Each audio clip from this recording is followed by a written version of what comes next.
Alhamdulillah nahmaduhu wa nasta'inuhu wa nastaghfiruh wa na'udzu billahi min shururi anfusina wa sayyiati a'malina may yahdihillahu fala mudilla lahu wa may yudlil fala hadiyalah. Asyhadu an la ilaha illallah wahdahu la syarikalah wa asyhadu anna Muhammadan abduhu wa rasuluhu la nabiyya wa la rasulahu ba'dah.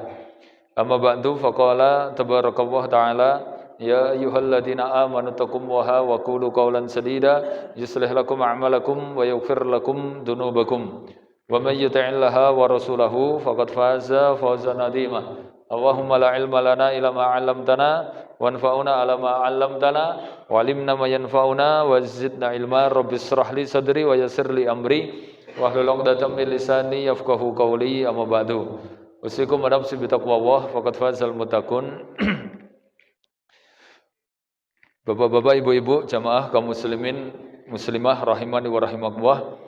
Kita bersyukur alhamdulillah atas nikmat yang Allah berikan di pagi hari ini. Kita bisa kumpul di majelis ilmu, salah satu majelis yang mendapatkan doa para malaikat, ya, majelis ilmu. Yang kedua, salawat serta salam untuk junjungan kita Nabi Muhammad sallallahu alaihi wasallam. Jamaah rahimakumullah, kita kaji di pagi hari ini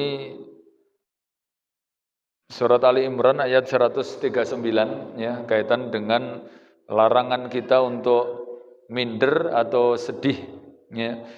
Ini temanya tema menyedihkan, ya, sedih gitu aja.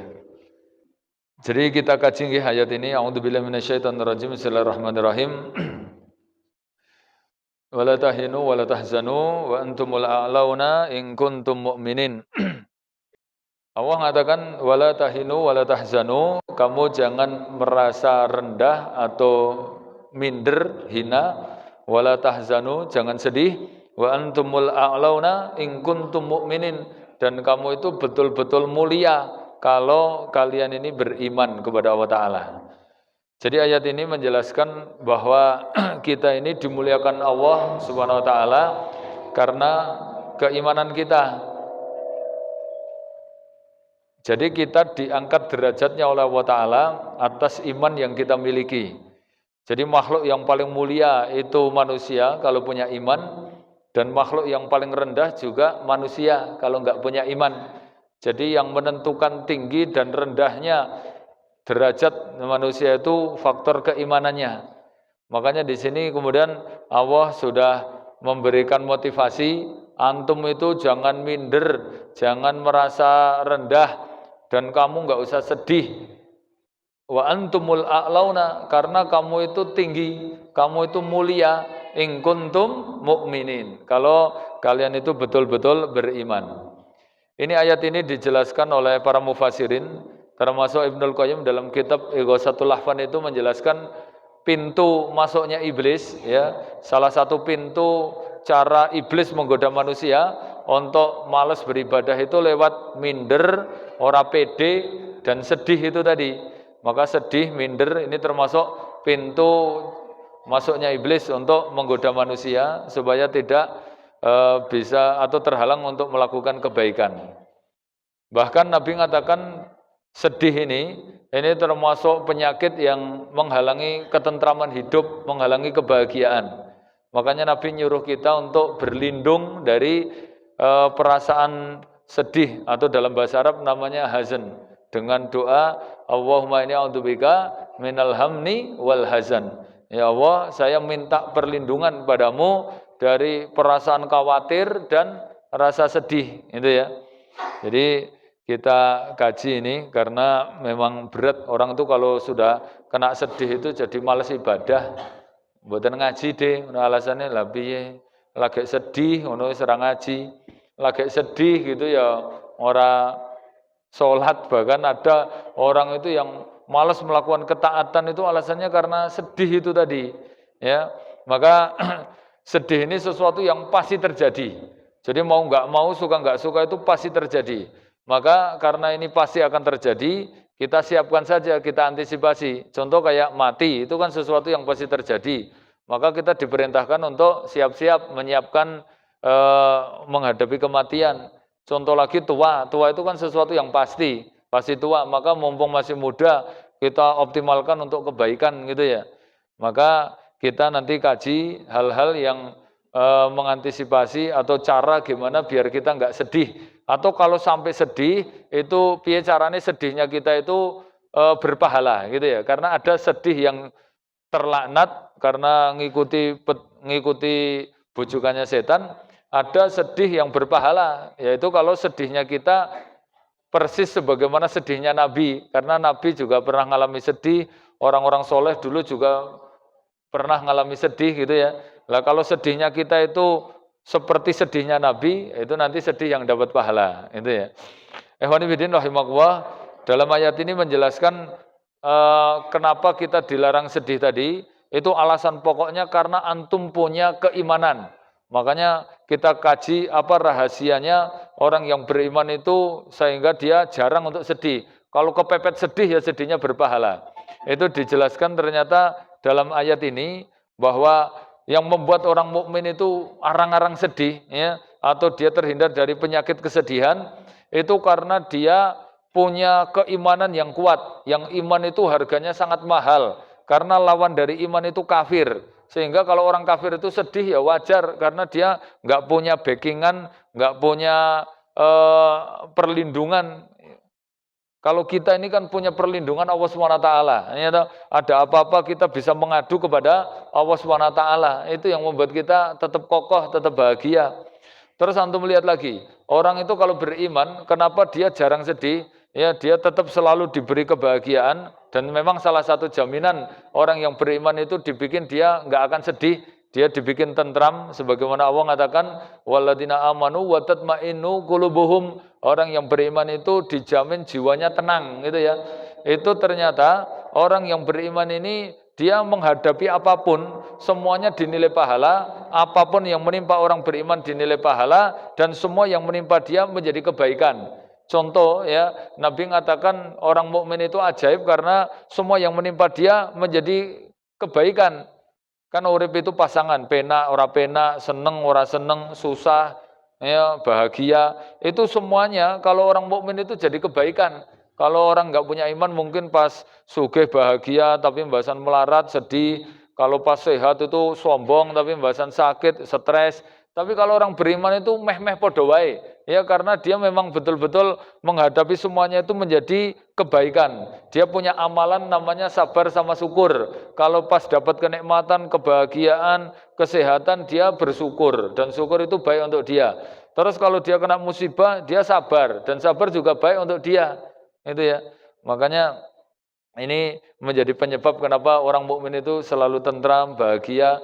Ditambah lagi gini Pak, orang mukmin itu tadi saya sudah sampaikan, dia tuh punya perlindungan yang sangat kuat, yaitu Allah Ta'ala, sehingga tenang. Mau kemana-mana sandarannya kepada Allah SWT. Dan sandaran itu sangat kuat. Antum bayangkan coba, kalau orang itu menggantungkan kekuatan kepada fisik, nek loro stres. Kalau menggantungkan kepada gaji di PHK ya stres meneh. Nanti kalau dia itu menggantungkan kepada akal, kadang-kadang tergelincir, sok-sok ya mumet dhewe kuwi. Kalau menggantungkan ke kekuasaan nanti mesti kalau pas dilengser ya stres meneh. Pokoknya gampang stresnya lah. Orang itu kalau nggak punya iman. Tapi antum lihat orang-orang yang beriman itu ya tahu sandarannya hanya kepada Allah. Nggak pernah stres, nggak pernah merasa kurang, nggak pernah sedih. Kata Ali bin Abi Thalib, ya'tamidu 'alan nasi mala. Siapapun manusia yang kalau sandarannya kepada manusia mesti bosan. Wa man i'tamada 'ala malihi qala. Kalau sandarannya kepada duit mesti kurang terus. Wa man i'tamada 'ala aklihi dola. Kalau sandarannya kepada akal mesti tersesat. Wa man i'tamada 'ala quwwatihi dofa. Kalau sandarannya kepada fisiknya nanti nek pas sakit ya lemah, ya itu mesti sedih lagi. Wa man i'tamada 'ala Allah. Nah, ini yang menarik. Kalau orang mukmin itu sandarannya kepada Allah, fala malla fala zala fala dola fala ihtala. Dia nggak akan pernah bosan, nggak akan pernah sedih, nggak akan pernah stres, nggak akan pernah kurang. Karena apa? Karena dia selalu dilindungi oleh Allah Ta'ala. Dia semua hidupnya dipasrahkan kepada Allah Ta'ala. Tenang itu Pak. Coba antum lihat, orang kalau nggak punya iman, mau pergi aja khawatir engko aman apa ora, iki sasi suro iki bahaya apa ora, ngono bingung. Tapi orang yang beriman kan dia punya sandaran pada Allah Ta'ala. Bismillahi tawakaltu ala Allah, pokoknya bismillah tawakal, mesti dilindungi oleh Allah Ta'ala. Makanya wajar kalau orang musyrik itu nek pas bingung, khawatir, ketir-ketir, nyamar, itu akhirnya dia golek kekuatan untuk menguatkan kekhawatirannya itu. Cuman karena nggak punya iman, akhirnya menggantungkan kekuatannya itu ke jimat, apa dukun, apa tatoyur gitu. Lah kalau kita kan punya Allah Ta'ala, wis rasa nganggo jimat ngono wis tenang. Coba ada orang pergi ke Jakarta, itu bareng saya loh, mungkin sekitar 10 tahun yang lalu. Itu dia dari Jombang, saya nyegatnya dari Solo. Itu wis teko Cikampek ngono lho. Wong wedi biang karena tak takoki, "Mas, kenapa Mas?" Anu kertas dari Pak Kiai ketinggalan. Lah kertas apa? Itu ada tulisan Kulhu Sungsang. Terus Kulhu Sungsang ketinggalan ini bingung akhirnya Pak. Padahal arep ning Jakarta teko Cikampek mudhun kuwi ngebis meneh balik ke mana Jombang terus bariku nyepur meneh ke Jakarta. Dia khawatir ngono ning Jakarta ki kena apa-apa karena dia menggantungkan kekuatannya ke kertas sak cuwil ki mau nyato enek sik gawe omah itu menggantungkan kekuatan omah ben ra geblek ben ra kena lesus ngono ki nggo cok bakal apa nggo kol buntet ngono kae. Ya gimana kayak gitu bisa kuat kayak gitu itu karena ketergantungannya kepada benda-benda yang itu jelas syirik. Lah kalau kita menggantungkan kekuatan kepada Allah Ta'ala, Allah mengatakan ya innalladzina takhadu min dunillahi ausanan, siapapun manusia yang menjadikan kekuatan dia atau menggantungkan kekuatannya kepada patung, ya kamasalil ankabut ittakhadal baita, itu kayak laba-laba yang buat rumah. Jadi kekuatan rumah itu kan harusnya rumah itu bisa melindungi ben ora kudanan, ben ora kepanasan. Namanya omah itu bisa melindungi panas, hujan lah paling ora. Tapi antum tonton omahnya laba-laba. Laba-laba ki apa to nek ning kene iki jenenge kuwi? Ya to. Ya suka lho, apa kelaba-laba itu omahnya ya toh udan ya tetap kena udan, angin ya tetap kena angin, terus ya lemah kena watu ya jebol. Lah terus apa fungsine omah kaya ngono kuwi? Nah itu gambarannya orang yang menggantungkan kekuatan kepada selain Allah, misalnya neng jimat atau neng dukun ngono kuwi. Itu ya kayak omahnya laba-laba, ya udan tetap kena udan, panas ya tetap kena panas. Terus emangnya bisa beri manfaat apa kayak gitu itu? Makanya Allah gambarkan ya orang mukmin itu tidak begitu, kekuatan yang terbesar adalah Allah Subhanahu wa taala. Makanya dia tenang, dia punya Allah taala gitu loh.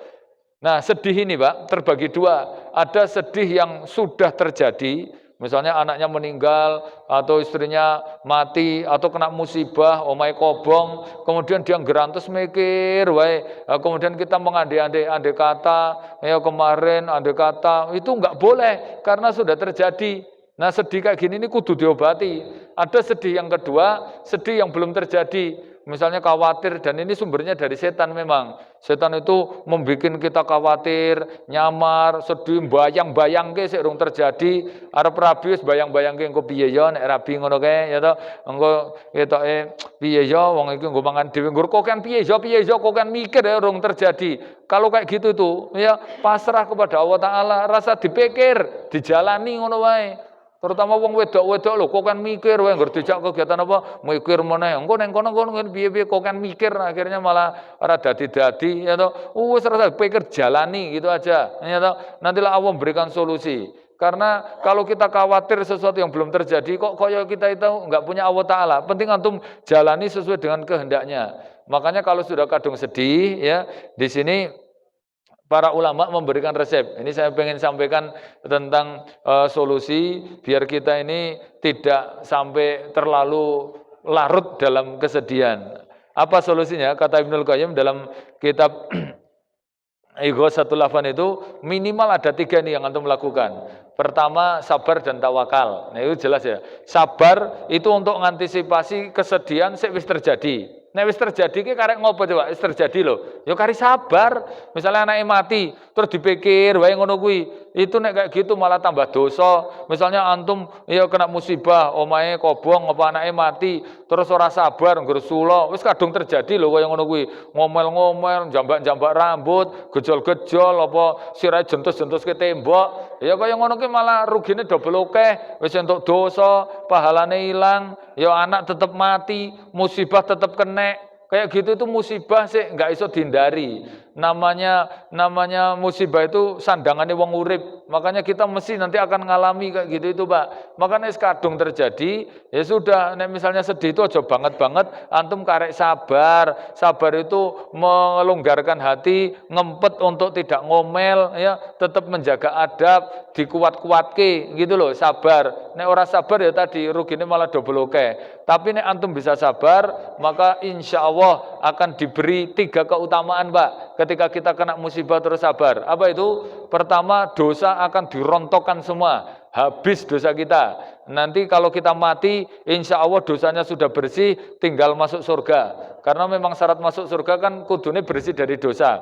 Yang kedua, ini nanti Allah akan ganti ya dengan yang lebih baik. Misalnya anaknya meninggal diganti anaknya lebih banyak, atau omahnya rusak, mesti ada hikmah di balik itu. Misalnya omahnya kobong, tiba-tiba malah di omah anyar, atau mobilnya dihapusi wong, akhirnya malah dikai hadiah mobil, mesti ada ganti yang lebih baik. Termasuk antum sabar kemudian dapat surga, itu ganti yang paling baik itu. Terus yang ketiga, antum akan dikasih pahala, pahalanya itu sebanding dengan besarnya musibah tadi. Misalnya motornya hilang, terus antum sabar, kui koyo-koyo antum sedekah senilai motor kui.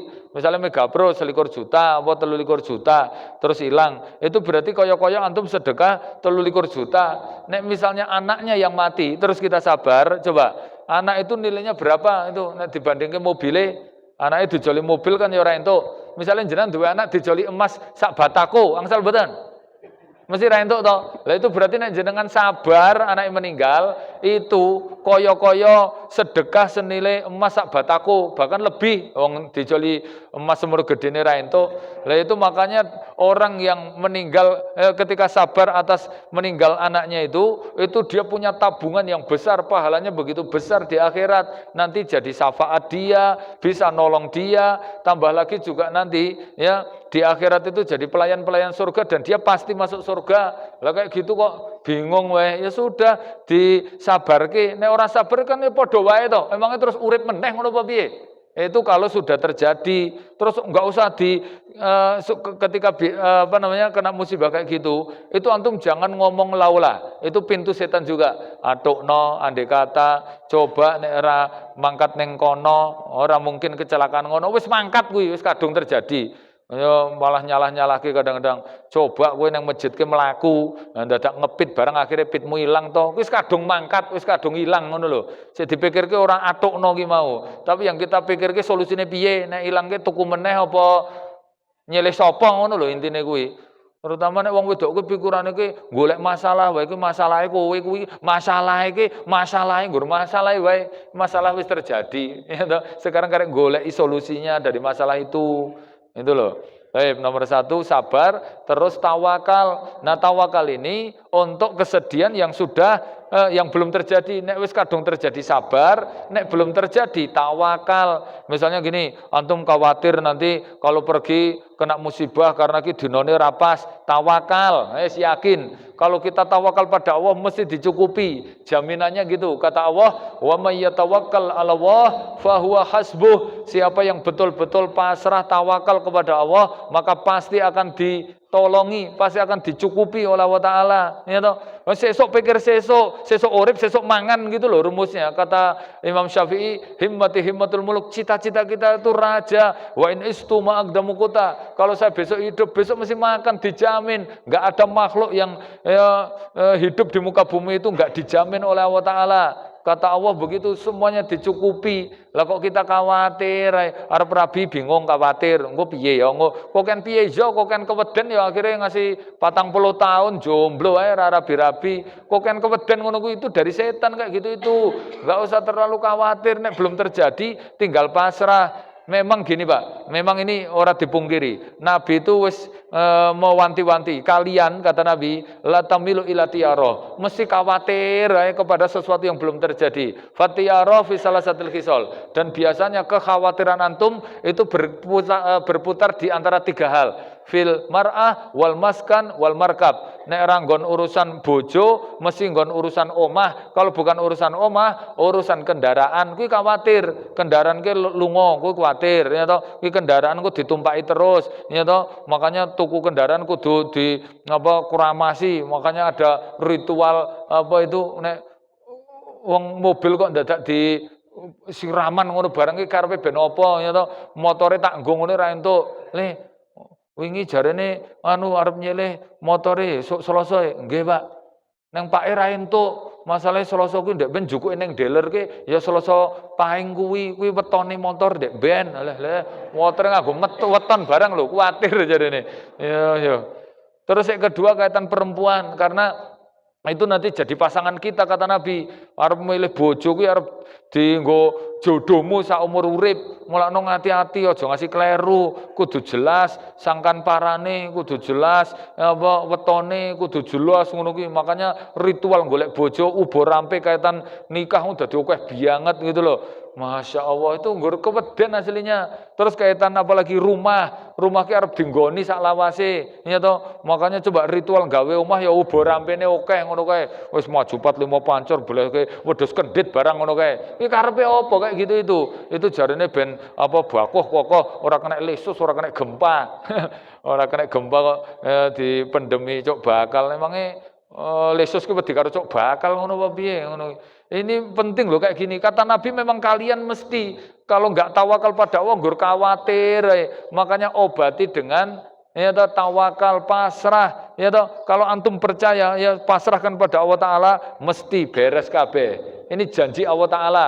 Ada 4 janji Allah yang nggak akan pernah Allah itu mengingkari. Nek antum doa mesti dikabulkan. Tuh janji yang pertama, ud'uni astajib lakum. Yang kedua ini janji Allah Taala, nek kamu nolong agama Allah mesti ditulungi. Uripmu mesti penak. Intan suruh yang surukum. Makanya orang yang hidupnya digunakan untuk nolong agama Allah, ora pernah susah uripe kuwi. Ditulungi terus kok. Antum tonton orang yang hidupnya untuk umat, kabeh dicukupi umat. Nah ini janji yang ketiga apa? Wa may yatawakkal 'ala Allah, sapa wong sik pasrah kepada Allah kita tenan ngono lho, pasrah aja kepada Allah Taala, fahuwa hasbuh, maka pasti akan dicukupi. Berarti ora nyambut gawe, Pak. Lho pasrah itu ki maksudnya ora kok terus ora nyambut gawe kayak burung itu loh. Nabi mengatakan lau kuntum tawakkalu haqqa tawakkulihi, nek kamu itu pasrah tenanan, le pasrah ki tenanan, la razaqnakum kama razaqatair, maka aku berikan rezeki kayak burung. Burung ki pasrah ngono lho. Ning kan tetep nyambut gawe, esuk mangkat mulai sore manuk ngono ki Mbak ra enek kok jam 09.00 ki ngopi-ngopi karo bojone ngono ki tetep jenenge manuk lanang ki mangkat esuk mulai sore iku ora perang gagas kuwi lho nyambut gawene sesuk mabure ngiwo apa nengen sesuke arah ning ndi nyambut gawe apa kuwi ora pernah duwe simpenan, ora pernah nabung, ora melu arisan, ora aneh-aneh ngono kuwi, ora tau begal, ora tau nyolong, ora tau nglembur. Ngono nyatane kecukupan terus lho kuwi. Manuk kuwi mbok duwe anak pirang-pirang to, mbok bojone nggur ngendhok wae ora melu kabeh, ora melu apa-apa ngono nyatane kecukupan kabeh dijamin oleh Allah Taala lho kuwi. Ya to, padahal nek arep mangkat ki nyambut gawe apa ngono sik bingung kae. Ya to, ki mabure arah ning ndi wis penting metu, mangkat esuk mulai sore mangkat metu, wis ngono kuwi terus. Itu nek berangkat lapar, mulih mesti wareg terus iso nyukupi kebutuhan keluarga. Mbok kita mikir kayak itu aja kayak burung. Burung itu penting gerak ngono mangkat, ya tong kolak mesti kecukupan. Kata Nabi, la razaqnakum kama razaqatair, mesti akan dikasih rezeki kayak burung itu tadi. Makanya kita tinggal pasrah itu toh, ya. Nih solusi yang pertama. Yang kedua, nek wis kadung sedih, itu gimana solusinya? Kata Ibnul Qayyim, doa. Doa, Pak. Ada doa yang diajarkan Nabi, yaitu doa untuk menghindari kesedihan. Antum khawatir ki bojo galak kaya ngene iki. Ndonga ngono wae. Ya toh, iki kita khawatir engko piye nek aku ki diremehke ngono ki. Ndonga, wis pokoknya nek kita kadung sedih nang ati ki urung iso ilang ngasih radoyan mangan, itu ben ilang. Ndonga. Gimana doanya? Ya tadi doanya adalah dengan minimal ini doa Allahumma inni a'udzubika minal hamni wal hazan. Kata Imam Nawawi, Pak, antum nek baca doa ini dahsyatnya luar biasa. Doa ini nek pas antum sedih, pas saat itu sedih, maka saat itu juga langsung frekuensi sedihnya berkurang. Misalnya sedihnya itu level 7, kuwi nek baca doa ini kok langsung berkurang. Ya ora ilang langsung tapi tetap berkurang. Paling ora mengurangi, misalnya 7 ya dadi 5 ngono lho. Nah, coba misalnya antum pas sedih, misalnya untuk berita, Assalamualaikum Pak Ustadz, nggih niki saking kepolisian. Teratap ngono. Enten napa Pak? Napa betul putrane niki ya to, sik jenenge fulan-fulan niki teng Jakarta, nggih, motore ngeten niki, nggih, kecelakaan Pak ngono. Innalillahi langsung. Ya coba jenengan niki sik paling menang kan apa? Bariku gudruk-gudruk untrung-untrung. Telepon rene, semaput ngono kuwi.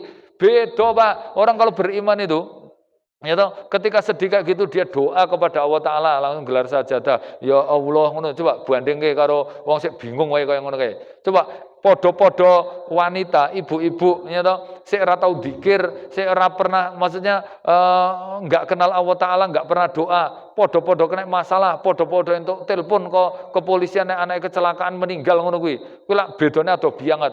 Sitok nganggo semaput, nganggo bingung, nganggo walah iso ora karu-karuan. Tapi kalau dia doa itu langsung berkurang itu. Ya toh. Nek pas kena musibah, dia doa itu langsung berkurang. Tapi nek dia itu pas kondisi nggak sedih kok doa, itu ada manfaat lain. Apa? Itu bisa sebagai protek untuk mengantisipasi. Biasanya sedih seminggu pisan kok dadi sasi pisan. Misalnya sedihnya sesasi pisan dengan baca doa itu jadi 3 bulan sekali. Biasanya kan ibu-ibu kayak seminggu pisan sedih. Ya toh, nek sasi pisan tanggal tua ya sedih meneh. Ngono kuwi. Wong som duren ya sedih meneh. Ora duit. Ya. Nah itu maka dengan baca doa ini itu pas kondisi nggak sedih juga terhambat dari kesedihan, jadi dibikin frekuensinya panjang atau dihalangi tidak sedih. Tapi nek pas kondisi puncak-puncaknya sedih dengan baca doa ini langsung berkurang. Coba antum pas khawatir banget misalnya ngepit kesasar atau ndaki gunung kemudian hilang dalane, wis bingung wis teko bengi ora duwe panganan. Coba yang buat antum tenang ki terus piye? Arep nelpon ra nek sinyal, arep ngopo-ngopo bingung, gur untrang-untrung tambah bingung to. Paling penak antum ya to lenggah ning ngisor wit ya to madhep ngulon terus ngangkat tangan terus berdoa ya Allah ngono kuwi. Engko lak penak banget kuwi. Kuwi sik paling penak ngono kuwi nyebut nama Allah memang. Doa ya toh. Gitu ya. Nah, yang ketiga gimana? Dengan dzikir, ya tadi saya sudah sampaikan, dzikir itu memang nikmat, gitu ya. Walladzina amanu wa tatma'innu qulubuhum bidzikrillah. Orang beriman itu dijamin akan tenang dengan dzikir. Nah, dzikir ini enggak cuman dzikir berupa tahmid, takbir, itu ya bagian dari cara menghilangkan sedih. Banyak nyebut nama Allah itu nikmat loh itu. Ketika sedih nyebut nama ya Allah, ya Rahman. Itu nama itu disebut sangat nikmat. Tapi dzikirnya itu enggak cuman itu, ya. Kata Ibnul Qayyim di dalam Al-Quran, dzikir ini ada banyak jenis. Ya, pertama sholat, itu jelas ayatnya idza nudiya lis salat min yaumil jumu'ah fas'au ila dzikrillah. Kalau dikumandangkan untuk sholat maka segera dzikir. Berarti dzikir dalam ayat itu artinya apa? Sholat. Berarti kalau sedih sholat. Nabi aja kalau sedih sholat. Dalam hadis ya Bilal arihana bisolah. Wahai Bilal gembirakan hatiku dengan sholat. Jadi Nabi ngalami sedih toh, sholat. Nanti ngerti Bilal sholat tambah gembira. Maka semua masalah mesti selesai dengan sholat sabar. Makanya ada ayat wasta'inu bis-sabri was-shalah. Jadikan sabar sholat itu sebagai penolong solusi dari semua masalah. Antum di masalah kayak apapun ya toh sholat sih. Bar sholat sabar donga. Ngolak dimudahkan oleh Allah Taala. Kita nggak usah terlalu banyak melibatkan orang dulu. Enak opo-opo ku suntrang-untung bingung wae, kok keri dhewe lagi nyebut nama Allah. Bahasane mentok, nah kuwi lagi minta tolong pada Allah Taala. Antum di masalah ki langsung minta tolong dulu kepada Allah Taala, engko lak digampangke. Gitu ya. Banyak jenis zikir ya, baca Quran. Pokoknya nek sedih salat, baca Quran karena dzikir itu nama lainnya juga Al-Quran. Al-Quran juga nama lainnya dzikir dan dzikir yang paling utama juga baca Quran. Ada lagi tafsir dzikir itu dengan rehlah, pas sedih-sedih ngono ki silaturahim, rehlah atau apa namanya ngaji. Ya ini rehlahnya orang mukmin nih ngaji. Sedih-sedih ngono ki mbok ngaji ngene iki lho, ben tenang atine. Mulane orang itu nek bunek wae liyane ya apa nggo anyel, judeg ngono ki kon ngaji. Ngono ngaji ngene iki ketemu koncone ya toh, jajan-jajan, selonjor-selonjor ya toh, terus engko mampir tuku tengkleng apa sate ngono kan ya menghibur to kuwi. Orang guru nang omah wae ngono kuwi memang bunek ngono kuwi. Ya toh, itu nggo hiburan kita. Kata Nabi, tasuruni qalbi fi salasatil khisal. Hiburan kita yang membuat kita enggak sedih itu 3 tempat. Pertama fi thalabul ilmi, ketika thalabul ilmi. Yang kedua fi qiraatil Quran, ketika baca Quran. Sama yang ketiga apa? Fil mar'ah as-solihah, ketika kita bisa bareng dengan istri yang solihah. Bojo ki nek solihah ngono ki memang menyenangkan ngono ki lho. Wong ora patek solihah aja tetep menyenangkan. Coba lunga ning dinding walaupun bojone galak, cerewet ngono ki tapi luwih penak. Ati bangane ketoke ora galak ning dhewean, nyopir dhewe nglangut sepi, ora nek sing ngunen-uneni. Biasa tak pikir-pikir ngono ki ya terus ya to ketoke rame-rame ngono ki malah nggo hiburan ngono ki asline. Ya, wae omah nek bojone ora rame ngono ya malah sepi to. Coba jenengan bayangke ning omah nek bojo cerewet karo ning omah ra ndek bojo ngono, geli-geli, kluntang-kluntung kaya ngono kae. Lah malah sedih ngono kuwi. Makanya istri itu sebagai hiburan ya toh. Ketoke kaya ngono kae menghibur dan itu keajaiban dunia loh kaya ngono kae. Makanya jadi sepelekke kae. Kata Allah, wa min ayatihi, termasuk keajaiban dunia, Allah ciptakan istrimu, ya toh, yang Allah ciptakan dari jenismu. Ya itu ajaib itu. Yang guru kaya ngono tapi nek ra enek ya ngangeni, ya toh kan ajaib to kuwi, ya toh. Yang guru kaya ngono kae tapi kok ya apa bingungi tenan coba antum ra enek kuwi coba. Apa ora stres dhewe malah ngono kuwi. Itu, ya. Baik. Nah, sekarang kita kaji gimana sedih yang berpahala. Kalau tadi kan sedih yang menjadikan kita terhambat untuk beribadah, ya menjadikan kita terhalang untuk amal soleh. Tapi kalau kepepet sampai sedih, itu antum paske. Piye carane sedihnya antum itu ya seperti sedihnya Nabi, sehingga mendapatkan pahala. Kan semua yang dilarang itu mesti ada pengecualian. Misalnya Allah melarang kita untuk marah, tapi ada marah yang berpahala. Contoh buru-buru itu dari setan, tapi ada buru-buru ya gage-gage sih berpahala. Misalnya buru-buru nikah, buru-buru ngubur mayit, buru-buru nyuguh tamu, itu buru-buru yang berpahala. Semua yang dilarang mesti ada pengecualian, gitu loh. Ya contoh lagi misalnya iri itu kan dosa besar dan termasuk perkara yang dilaknat Allah. Tapi ada iri yang berpahala. Misalnya iri kepada orang yang pintar baca Quran, kemudian dia bisa mengamalkan Qurannya, itu iri yang berpahala. Atau ada orang kaya dia rajin berbagi, itu kita iri, itu ya iri yang berpahala kan. Lah termasuk sedih, ini ada sedih yang berpahala. Nah kita kaji ini, apa saja sedih yang dinilai pahala. Ini yang dialami Nabi juga. Paling tidak ada 4 Pak, yang kalau antum sedihnya itu dalam keadaan 4 ini dihitung pahala dan ini menjadi amal soleh.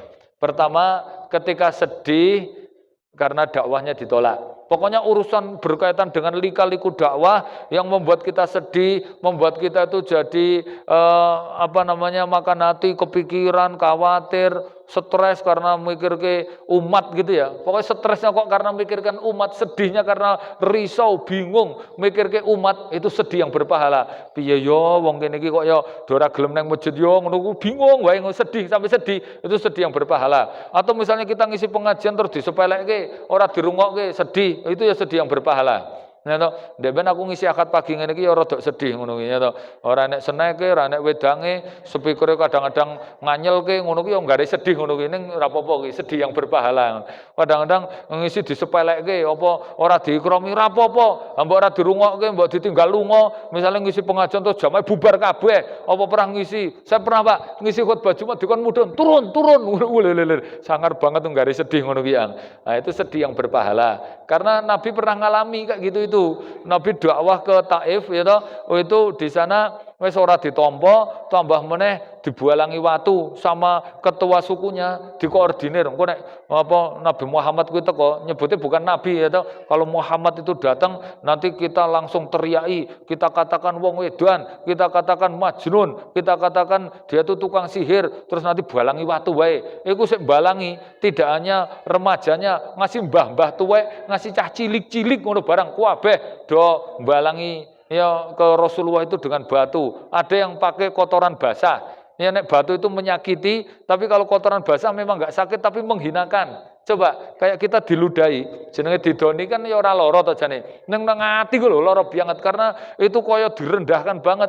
Lah sama Nabi ku ya dibalang watu ya lara fisik, ditambah meneh dibualang kotoran basah, nek letonge sik teles ngono kae lho, nek letong garing rada mending ya toh. Letong garing ini letong teles ini. Ya toh, itu coba rasanya kaya ngopo? Sedihnya Nabi saat itu. Sampai Nabi itu berdarah-darah. Bahasan Nabi itu keluar dari Taif ini duduk di bawah pohon saking sedihnya karo ngusapi darahnya itu itu direspon malaikat loh. Malaikat itu yang melu sedih. Terus ngekei tawaran ke Nabi, gitu. Wahai Muhammad, piye nek penduduk Taif ngono ki tak bleki gunung ngono wae. Nganyelke tenan kelasin jenengan lho, kekasih Allah masih diperlakukan kayak gitu itu. Masya Allah. Nabi itu saking lembutnya dan Nabi punya sifat afaf, ya sangat pemaaf, itu enggak gitu. Apa kata beliau? Ya sudah, biarin saja. Arju an aslabihim akhriju min aslabihim dzurriyyatan thayyibah. Kata Nabi, moga-moga nanti dari keturunannya itu keluar anak-anak yang soleh, yang baik-baik. Dan tenan itu doa Nabi itu dikabulkan oleh Allah Ta'ala.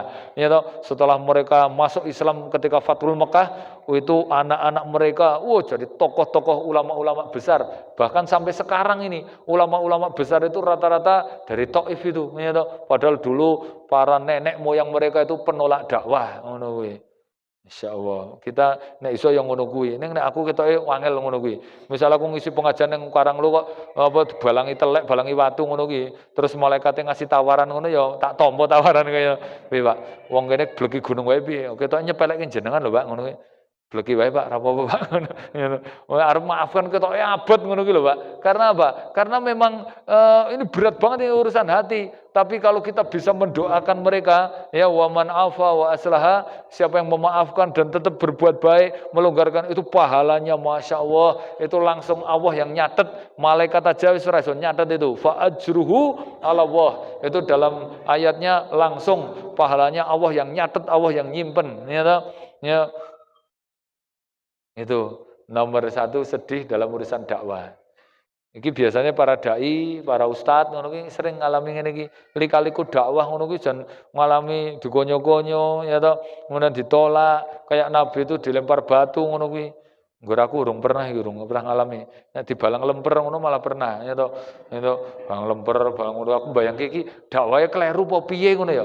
Nek zaman Nabi kok dakwah ditolak, diintimidasi. Ah ning kene ki nek ngisi ki malah dikromi, dimunduk-munduki ya toh. Terus apa namanya dimuliakan ya toh ki zaman Nabi ki dihinakan kayak gitu loh ya. Baik, yang kedua, ini sedih yang berpahala adalah sedih ketika mikirkan untuk supaya keluarga kita atau umat kita ini bisa menjalankan ibadah. Ya, sedih piye caranya biar mereka bisa tetap kokoh beribadah, konsisten beribadah kepada Allah Subhanahu wa taala. Ini sedih yang berpahala itu.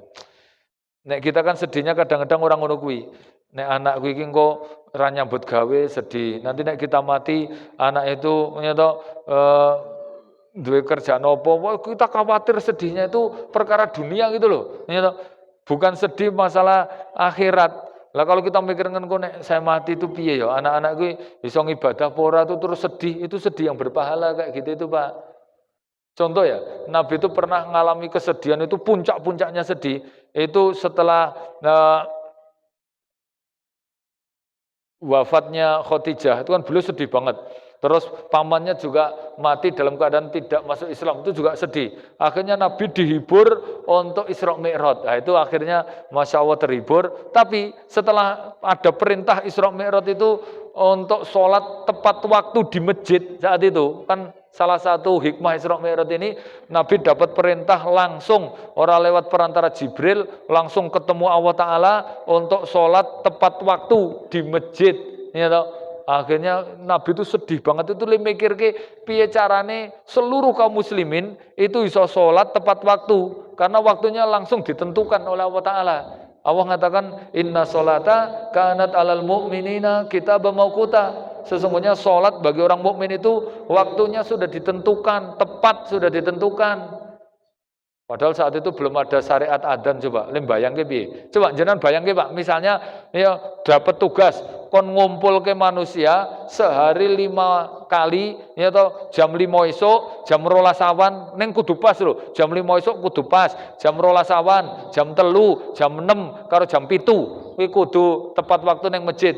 Ning saat itu ya le ngumpulke kuwi ora entuk nganggo telepon, ora enek WA, terus ora enek horn, ora enek alat apa-apa saat itu. Coba Caranya gimana? Apa diparani sitok-sitok ngono apa piye? Kan bingung tuh itu.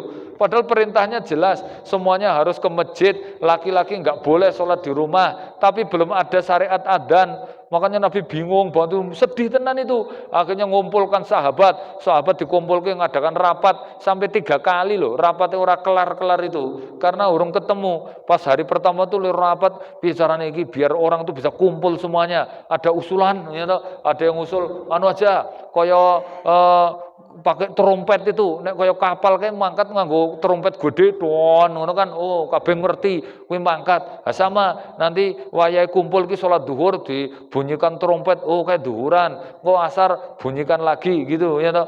Nabi ra setuju. Trompet ki kaya wong Yahudi ngundang jamaah nang sinagog nganggo trompet kaya ngono kuwi. Ya toh liyane sik apa namanya orang niru-niru ibadah wong kafir itu. Akhirnya ada yang usul pakai lonceng, ya toh. Iki ceritanya urung enek WA lho, Pak. Urung enek adzan lho iki. Ya itu kan bingung banget memang. Nganggo nek lonceng kuwi kaya wong Kristen kowe tweng tweng nanti jamaah do moro ning gereja. Ya to, Nabi ora setuju kuwi mosok kaya wong Kristen ya to. Islam kuwi kudune beda ini ya to. Sik luwe masuk akal, tapi bisa mengajak mereka ke masjid itu loh. So pokoknya engkel-engkelan ra dadi-dadi. Akhirnya dilanjutkan hari kedua, ada yang usul lagi manu nglebetke gendera. Nanti lah nek genderane kayak ini kayak pitulasan ini kan nek gendera berarti pitulasan ngono kuwi ya toh. Tapi yo oke saya rasa setuju nek bendera terus piye? Terutama nek ngundang salat subuh nglebetke gendera mange melek mripate kan yo ora iso wis do merem ya toh.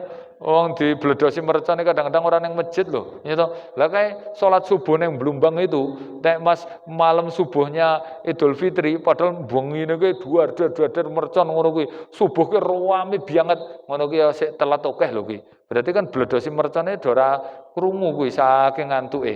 Ya toh. Akhirnya sampai keputusannya ada syariat adzan itu, ya toh. Baru Nabi bisa tenang.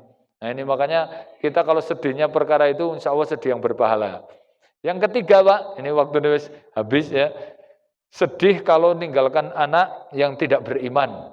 Nah itu sedih, para nabi semuanya sedih, kaitan mikir ke anaknya nanti kalau mati dia tidak beriman kepada Allah Ta'ala.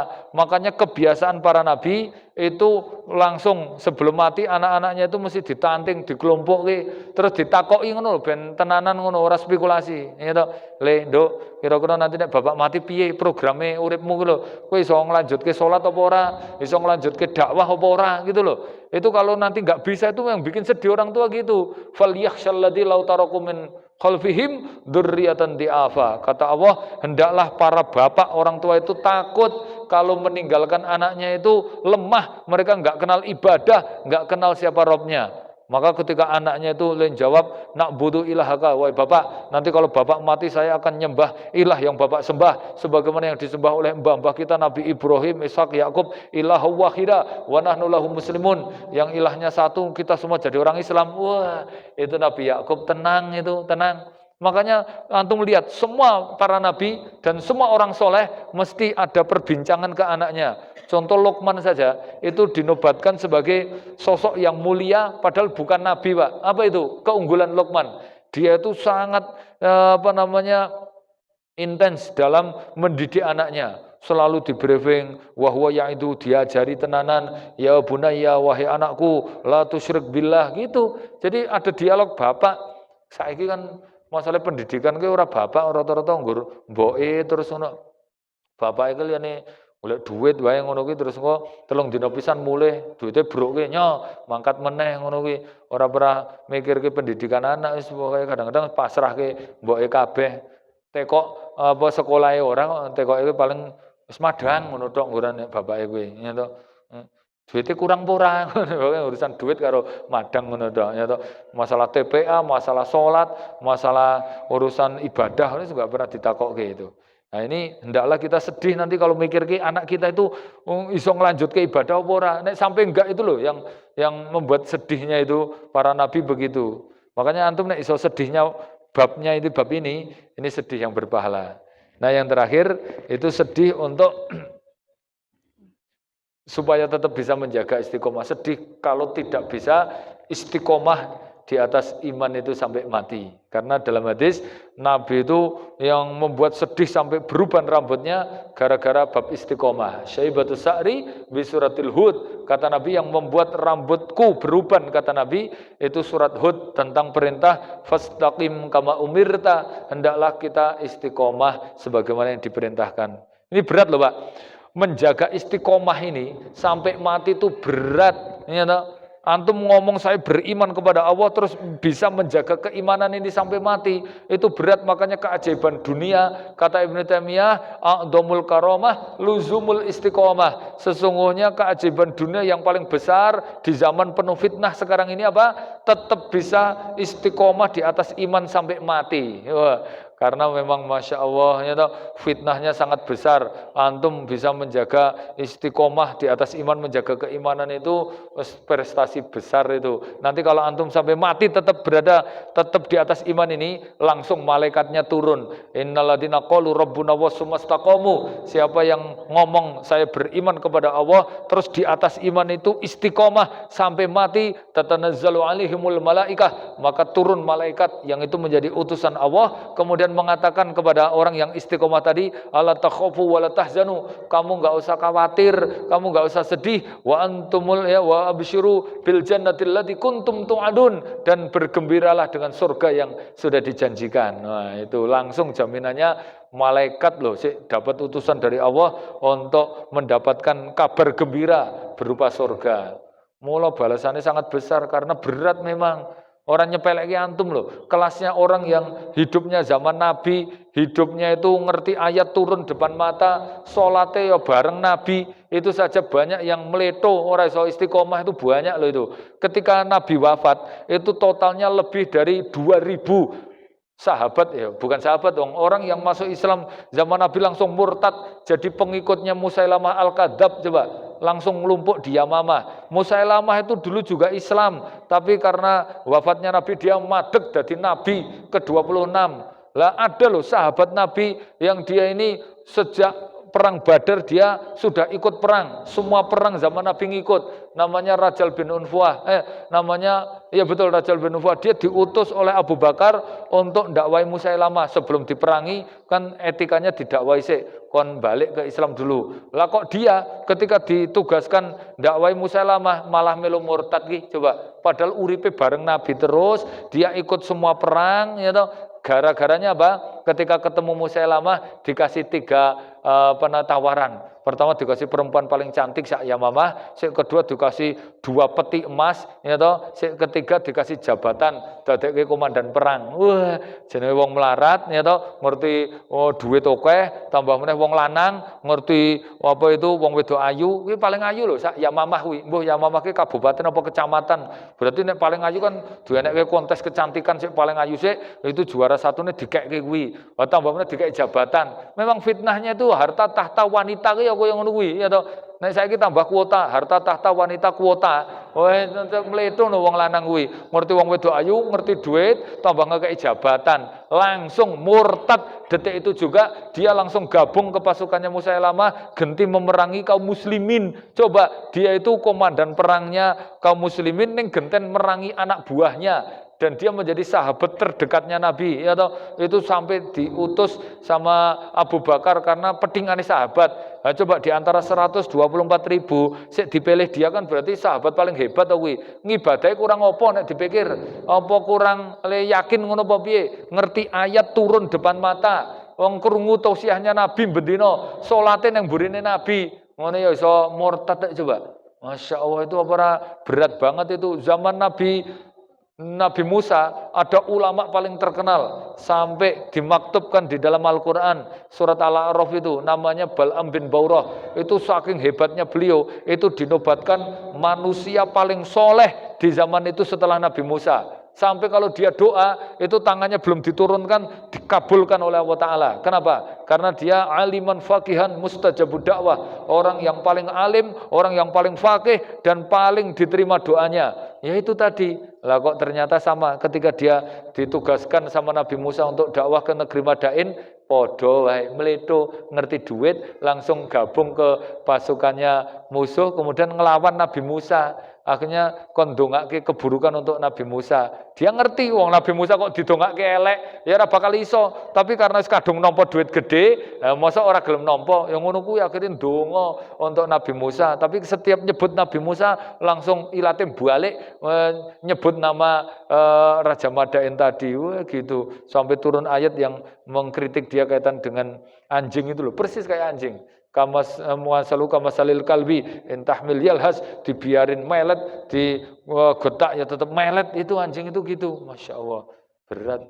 Makanya kita jaga keimanan kita, tetap istiqomah. Caranya gimana? Ojo dewe, uripe tetap berjamaah. Mbuh komunitas sopo sing apik antum ikut, komunitas akad pagi, komunitas kasepuan, komunitas pengajian apa diikuti, itu untuk menstabilkan iman. Yang kedua, sering ketemu dengan orang soleh, pokoknya jangan pisah jauh-jauh dengan orang soleh, ya toh, itu untuk mengokohkan iman, ya toh, untuk menguatkan iman. Terus yang ketiga, ngaji, itu untuk menguatkan iman, itu sering ngaji, ojo nggurne ngomah wae, terus ngaji ke yang ini iki lho ben imannya kuat, ya toh. Paling orang lagi ketemu ngene tambah kuat tok imannya. Urung krungu pengajiane lagi ketemu kanca-kancane ngono tok wis tambah iman kok nek ngaji itu. Gitu ya. Semoga bermanfaat. Akhiru da'wana alhamdulillahirabbil alamin. Subhanakallahumma wa bihamdika asyhadu an la ilaha illa anta astaghfiruka wa atubu ilaik. Wabillahi taufiq wal hidayah. Assalamualaikum warahmatullahi wabarakatuh.